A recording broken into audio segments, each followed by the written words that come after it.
Kia ora te whānau. It's been a while, and I've just come back from a very important kaupapa. So, as you know, or those who have been following us on social media, my goal or my dream is to become a tauira or a student at the New Zealand Māori Arts and Crafts Institute, or Te Tuya, here in Rotorua. That is the whole reason why we are here in Rotorua, why we've moved, why we've gone down the path we've gone down. It's purely for me to be able to pursue my dream in becoming a Whakairo artist. And I just came back from my interview. It's been 2 years since our last video, up here, if you want to go watch that.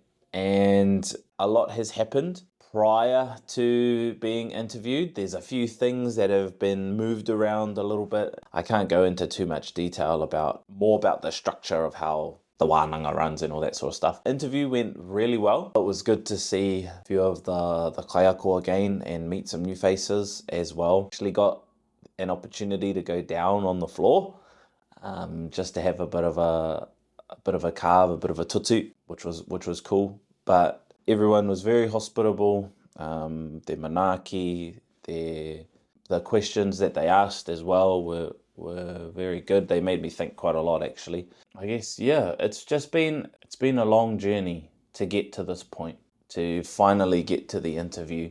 We applied, I think it was like 2-3 months ago, put through our application, and only just got told last Friday, that we were successful in making it to the next stage, and that interview was on Monday. I wouldn't say it was short notice. I was just kind of chomping at the bit. Just the waiting is just, it kills me. Because you always think, did I do a good job? Am I going to go? Am I going to get through? Am I not? You know, did I put enough in the application? Or you'll read back on the email and think, oh, I missed a question. Maybe I should have explained that a little bit more. You know, the whole imposter syndrome starts to come in.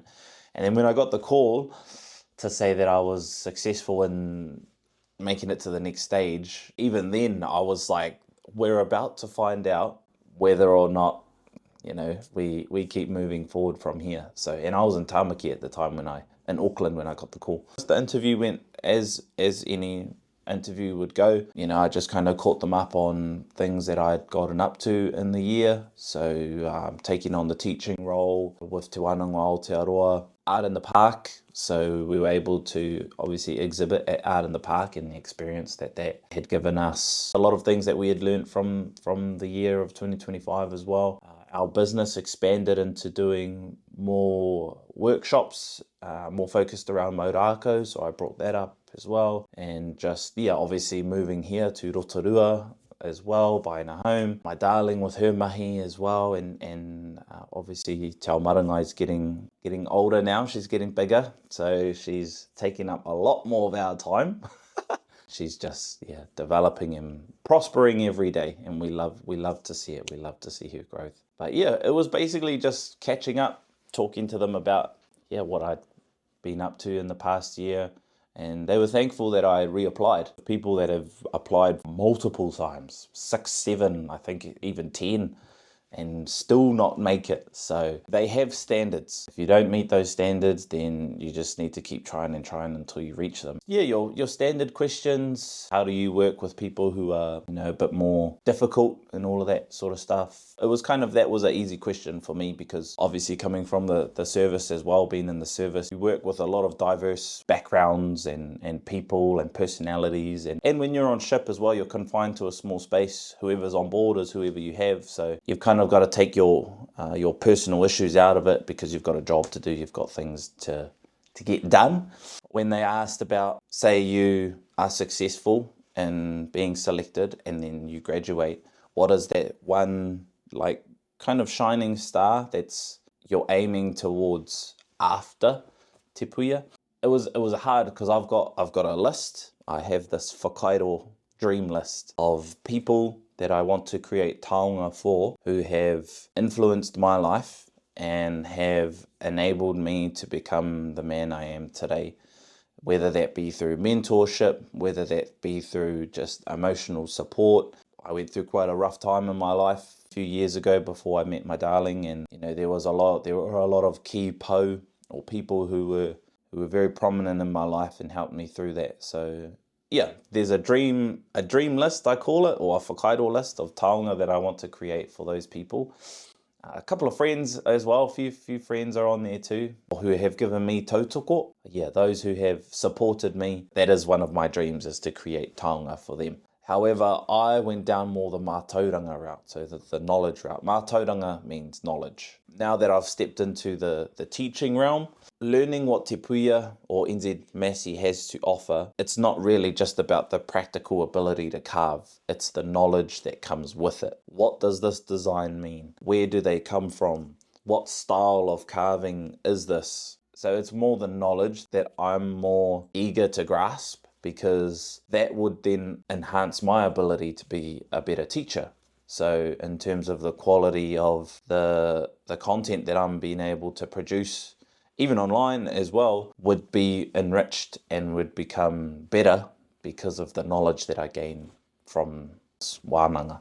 And then later on, I mentioned that I'd love to go into restoration work, so restoring wharenui or restoring carvings, that I have the skills and the abilities to do that. You know, I can always go over and restore old pou and whakairo that need restoring.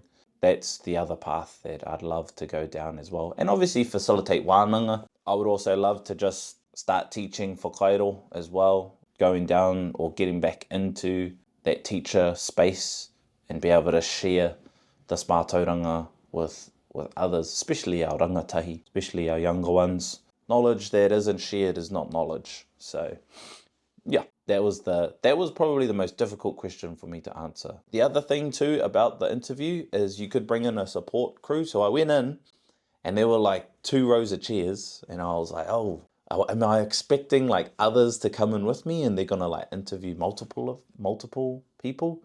But that was more for your whānau. So, and it was just me. And because my darlings, they're a bit mawiri, a bit sick at the moment, and I'm starting to get a bit sick too.